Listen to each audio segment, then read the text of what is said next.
আজিৰ এই ভিডিঅ'টোত লৈ আহিছোঁ অন্য এটা গুৰুত্বপূৰ্ণ আপডেট। আজিৰ এই ভিডিঅ'টোত জনাবলৈ লৈছোঁ প্ৰায়ে সন্মুখীন হৈ থকা এটা সমস্যাৰ বিষয়ে।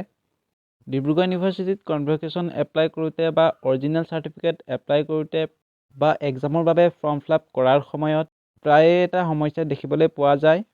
সমস্যাটো হৈছে পে'মেণ্টৰ সমস্যা। কনভকেশ্যন এপ্লাই কৰাৰ পিছত বা অৰিজিনেল চাৰ্টিফিকেট এপ্লাই কৰাৰ পিছত যেতিয়া পে'মেণ্ট কৰিবৰ সময়ত পে'মেণ্টটো ফেইল হৈ এনেকুৱাকৈ দেখাই দিয়ে।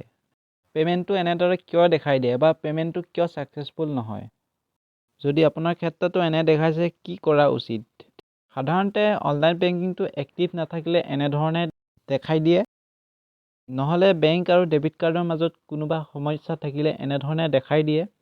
এই বেংকৰ সমস্যাটো আপোনালোকে কেনেধৰণে ছল্ভ কৰিব পাৰিব? এই সমস্যাটো আপোনালোকে বেংকত গৈহে ছল্ভ কৰিব পাৰিব বা বেংকৰ পৰাহে সমস্যাটো নাইকিয়া কৰিব পাৰিব। আৰু এইখিনিতে এটা সৰু অনুৰোধ, যদিহে ভিডিঅ'টো ভাল পালে এটা লাইক কৰি দিব আৰু যদি আমাৰ চেনেললৈ নতুনকৈ আহিছে ছাবস্ক্ৰাইব কৰি ৰাখিব।